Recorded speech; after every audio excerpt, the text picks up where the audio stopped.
안녕하세요. 청년개 밑둥이의 100억 만들기입니다.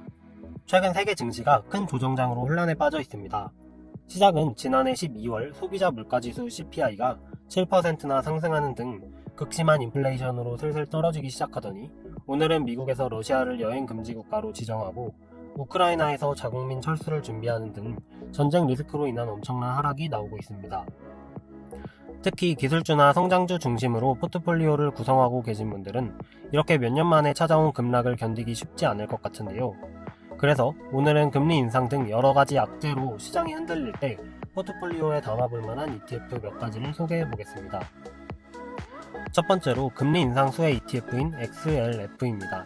기준금리 인상은 기업들의 이자 부담이 늘어나기 때문에 부채가 상대적으로 많을 수밖에 없는 성장 기업들에게는 악재로 인식되고 있습니다. 따라서 최근 금리 인상 이슈에 상대적으로 우량한 전통 산업이 많은 다우지수보다 성장주가 많은 나스닥 지수가 낙폭이 더 큰 이유도 이와 밀접한 관련이 있는데요. 그렇다면 돈을 빌려주는 은행 업종은 어떨까요? 은행은 대출 고객에게 받은 이자 일부를 예금 고객에게 돌려주고 남은 수익, 즉 예대 마진을 주 수입원으로 사업을 영위하고 있는데요. 금리 상승기에는 이 예대 마진이 늘어나기 때문에 금융주는 금리 인상을 일반적으로 호재라 인식합니다. 실제로 과거 금리 인상을 시작한 2016년도와 17년도에 XLF는 무려 40% 이상 상승하며 우리나라에서는 노잼주로 평가받는 금융섹터가 시장 수익을 넘어서는 모습을 보여줬습니다. 구성 종목은 워렌 버핏의 버크셔 해서웨이, JP모건, 뱅크 오브 아메리카, 웰스파고, 모건 스탠리 등 이름만 들어도 알만한 우량 금융 기업으로 구성되어 있습니다. XLF의 보수는 0.12%, 분배금은 약 1.7%로 분기 배당을 실시하고 있는데요.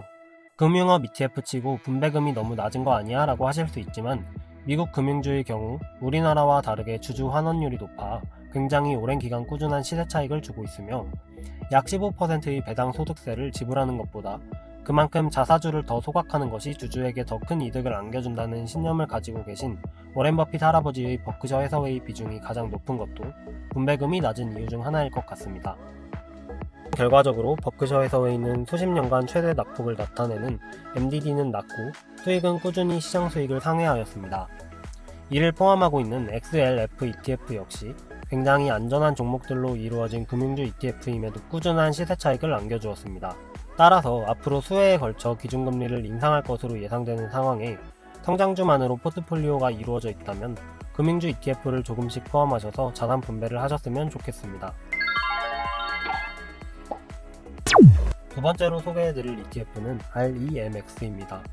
반도체 분야에 투자하시는 분이라면 히토류에 대해 들어보셨을 것이라 생각합니다.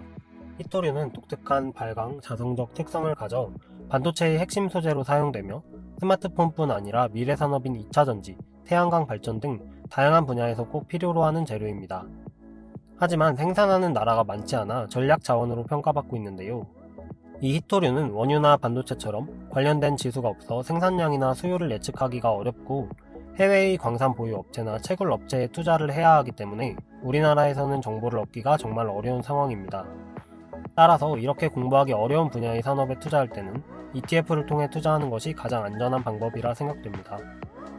REMX는 호주, 중국, 미국 등 다양한 나라의 종목을 보유하고 있고 히토류뿐 아니라 전략 자원으로 사업을 영위하는 업체들도 다수 포함되어 있습니다.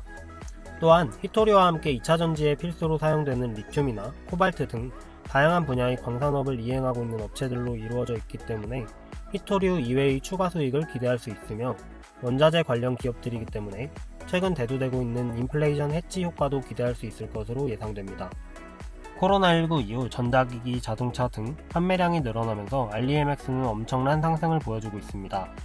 저 같은 경우에는 기존에 보유하던 원자재 ETF와 성장주 비중의 일부를 REMX로 옮기는 정도로 포트폴리오에 편입하였으며 최근 하나자산운용에서 히토류 ETF를 출시할 만큼 국내에 관심이 많아지고 있어 유망한 산업임에는 분명하지만 경제 상황에 따라 변동성이 큰 광산업의 특성상 많은 주의가 필요하다는 말씀을 드리며 오늘 영상을 마치겠습니다.